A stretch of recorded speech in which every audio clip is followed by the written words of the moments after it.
yes, hello everyone. आज मैं आपके लिए एक टॉपिक लेकर आई हूँ which I have already written on the board, which is conjunctions. आप सभी ने conjunction जो word है वो सुना होगा. आज ये ग्रामर का कम्युनिकेशन का important टॉपिक है जो मैं आप सबके साथ डिस्कस करने वाली हूँ. So yes, conjunctions क्या होते हैं? तो conjunction basically अगर मैं लिखूं तो ये होते हैं आपके joining words. यस सो अब आपको पता चल रहा है मतलब ऐसे वर्ड्स जो ज्वाइन कर दें. ज्वाइन किसको कर दें? या तो दो वर्ड्स को ज्वाइन कर दें या फिर दो सेंटेंसेस को. कोई भी ऐसा वर्ड जो दो सेंटेंसेस या दो वर्ड्स को ज्वाइन करता है वो आपके कंजंक्शन कहलाते हैं. जैसे मैंने लिखा Rahul and Riya are playing. तो एज सिंपल एज दैट मैंने लिखा राहुल एंड रिया प्लेइंग. तो आप देख रहे हैं इन दोनों वर्ड्स को, बेसिकली दो नाउन है, इन दोनों नाउन्स को जो जोड़ रहा है वो वर्ड है आपका एंड. ठीक है, अगर मैं इसको हाइड कर दूं, आप पढ़ेंगे राहुल रिया, तो ये कुछ अधूरा सा लग रहा है, मतलब इनको कोई जोड़ नहीं रहा. तो अगर मैंने बीच में यूज किया एंड, तो एक ऐसा वर्ड है जो दो वर्ड्स को जोड़ रहा है, उसको हम क्या बोलेंगे?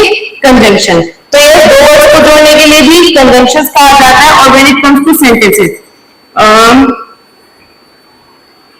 he worked hard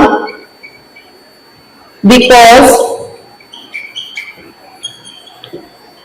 he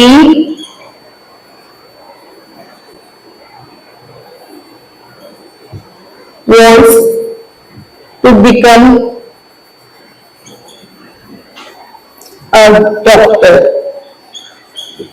So as simple मैंने एक सेंटेंस और बोर्ड पे लिखा, he worked hard because he wants to become a doctor. उसने मेहनत की क्योंकि वो डॉक्टर बनना चाहता है. अब आप ये देख रहे हैं इसमें ये जो बिकॉज है, इन हिंदी बिकॉज का मतलब होता है क्योंकि. तो ये जो बिकॉज है ये इन दोनों सेंटेंसेस को आपस में जोड़ रहा है. he worked hard because he wants to become a doctor. वो डॉक्टर बनना चाहता है, उसने मेहनत की. तो यस, बिकॉज इसमें दो सेंटेंसेस को जोड़ रहा है, एक सेंटेंस ये और आपका एक सेंटेंस ये का. तो ये भी क्या कहलाएगा? आपका कंजंक्शन. तो basically conjunction are those word with join two words or two clauses in a sentence. ठीक, अब हम बात करेंगे टाइप्स ऑफ कंजंक्शन की. कंजंक्शंस कितने तरीके के होते हैं?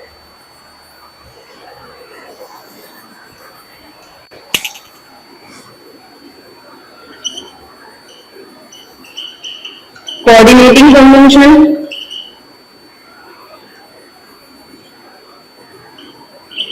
Subordinating,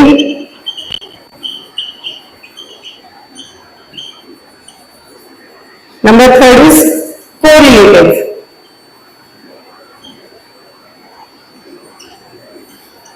So yes, these are the three types of conjunction: coordinating, subordinating and correlative. जो आपके कोऑर्डिनेटिंग कंजंक्शन होता है उसमें आते हैं आपके fan boys.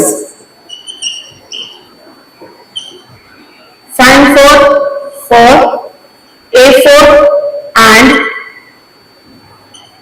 And for needle, B for but, O for or, Y for yet and S for so. So yes, पहले मैं आपको बता देती हूँ कोऑर्डिनेटिंग कंजंक्शंस होते क्या है. कोऑर्डिनेटिंग कंजंक्शन वो कंजंक्शन होते हैं जो दो सेंटेंसेस को जोड़ते हैं या दो वर्ड्स को जोड़ते हैं, लेकिन इन दोनों सेंटेंसेस का आपस में कोई लिंक नहीं होता. वो अपने आप में कंप्लीट होते हैं, एक दूसरे पे डिपेंड नहीं करते. दोनों सेंटेंसेस जो है वो क्या होंगे? इंडिपेंडेंट होंगे. जैसे I will go for playing and I will also watch a movie. तो मैंने बोला I will go for playing and I will also watch a movie.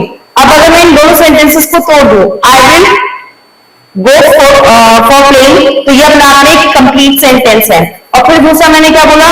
I will watch a movie, तो ये भी अपने आप में एक कंप्लीट सेंटेंसेस है, लेकिन इन दोनों सेंटेंसेस को बीच में जोड़ रहा है, वो क्या है? And.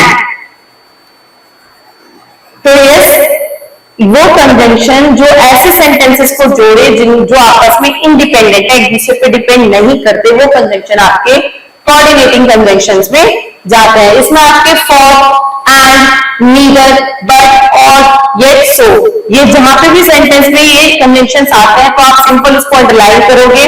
Fan boys coordinating conjunctions को पता करना भी बहुत आसान है। Fan boys is just a trick कि अगर सेंटेंस में ये वाले कंजंक्शंस आते हैं, you need to just underline it और लेबल कर दो कि वो कोऑर्डिनेटिंग कंजंक्शंस हैं।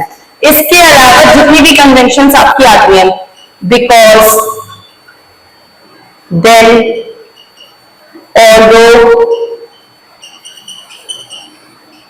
after, if, ये सारे और भी बहुत सारे हैं, ये सारी आपकी जाती है सबऑर्डिनेटिंग में। सबऑर्डिनेटिंग वो कंजंक्शन होती है जिसमें एक सेंटेंस होता है और दो सेंटेंसेस होता है, लेकिन जो दूसरा वाला सेंटेंस है वो पहले वाले पर डिपेंड करता है। जैसे अगर I am taking although means होता है हालांकि, although he was unwell he attended the party. Although मतलब हालांकि उसकी तबीयत ठीक नहीं थी फिर भी उसने पार्टी अटेंड की। तो यस, आप अगर ध्यान दोगे, ऑल्दो ही वाज अनवेल एक कंप्लीट सेंटेंस है। नेक्स्ट है ही अटेंडेड द पार्टी, तो जो ही अटेंडेड द पार्टी है वो वाला सेंटेंस पहले वाले सेंटेंस से लिंक कर रहा है, उसका रीजन दे रहा है, जस्टिफिकेशन दे रहा है। तो ऐसे सेंटेंस जिसमें एक इंडिपेंडेंट होता है दूसरे पर और दूसरा डिपेंडेंट होता है। डिपेंडेंट सेंटेंस इंडिपेंडेंट वाले क्लॉज पर डिपेंड करता है। क्लॉज बेसिकली सेंटेंस के पार्ट को बोलते हैं, छोटे से पार्ट को। तो दोनों क्लॉज, एक इंडिपेंडेंट होगा और एक डिपेंडेंट होगा, तो इसलिए हम उसको सबऑर्डिनेटिंग बोलते हैं। नेक्स्ट आता है आपका कोरिलेटिव। कोरिलेटिव कंजंक्शंस आपकी वो कंजंक्शंस होती हैं जो पेयर में वर्क करती हैं। जैसे रिलेटिव यानी कि रिलेशन, इसमें आपका आएगा बोथ एंड,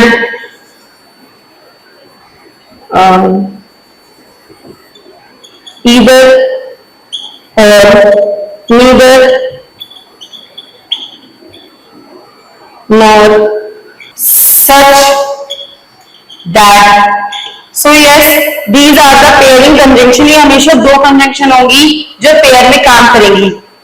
अगर मैं इसमें बोलूं both rice and dal are healthy for a normal human being, तो मैंने एक सेंटेंस दिया both rice and dal, तो आपने देखा उसमें मैंने both को भी लगाया और and को भी। तो यस, इन दोनों कंजंक्शन ने पेयर में काम करा, इसलिए कोरिलेटिव में जाती है।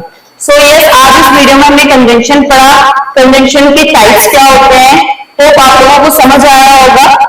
If you really like that explanation, kindly like and subscribe our channel. Thank you so much. India's best hotel management institute, Delhi.